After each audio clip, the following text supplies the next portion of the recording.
Welcome back to our channel cinema Chumma. ఈ రోజు మన రివ్యూ వచ్చేసి ఇమ్మాక్యులేట్ మూవీ. ఇమ్మాక్యులేట్ అంటే ఏంటంటే ఎలాంటి లోపాలు లేని ఆర్ స్వచ్ఛమైన అని అర్థం. ఈ మూవీ రన్ టైం వచ్చేసి 1 hours 20 minutes ఉంది. నేనైతే ఈ మూవీ చూడడానికి కారణం ఒకటి మనీ ఈస్ట్ లో ఉన్న ప్రొఫెసర్ ఉన్నాడంటే చూసా. ఈ మూవీ నాకైతే నచ్చలేదు గైస్.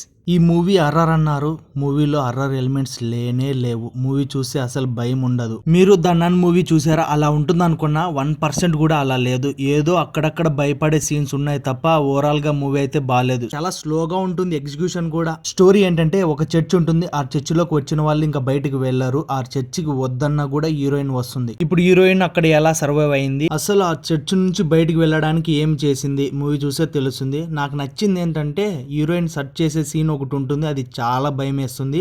లాస్ట్ లో ఒక 15 minutes చాలా బాగుంటుంది మూవీ. తను బయటకు వెళ్ళాలని ట్రై చేయడం, తనని అడ్డుకోవడం అవి న్యాచురల్ గా ఉంటాయి, కొంచెం భయంగా ఉంటుంది కూడా. మ్యూజిక్ విషయానికి వస్తే హర్రర్ మూవీస్ లో బీజిఎం మెయిన్, అది ఎంత బాగుంటే చిన్న సీన్ పెట్టినా కూడా అంత భయం వేస్తుంది మనకి. ఈ మూవీలో బీజిఎంఏ బాగలేదు. పర్ఫార్మెన్స్ విషయానికి వస్తే ప్రొఫెసర్ అయితే స్క్రీన్ టైం తక్కువ ఉంటుంది కానీ బాగా చేశారు. హీరోయిన్ అయితే చాలా బాగా చేసింది, మిగతా వాళ్ళంతా ఓకేగా అనిపించింది. ఈ మూవీ ఫ్యామిలీతో చూడలేము, ఎందుకంటే కొన్ని exposing scenes and blood scenes అయితే చాలా ఉంటాయి. అవి ఓకే అనుకుంటే మీరు చూడొచ్చు. మీరు ఈ మూవీ చూసినప్పుడు మీకు ఎలా అనిపించిందో కామెంట్ చేయండి. Don't forget to like, share. అలాగే మరిన్ని రివ్యూస్ కోసం మన ఛానల్ ని సబ్స్క్రైబ్ చేసుకోండి గైస్.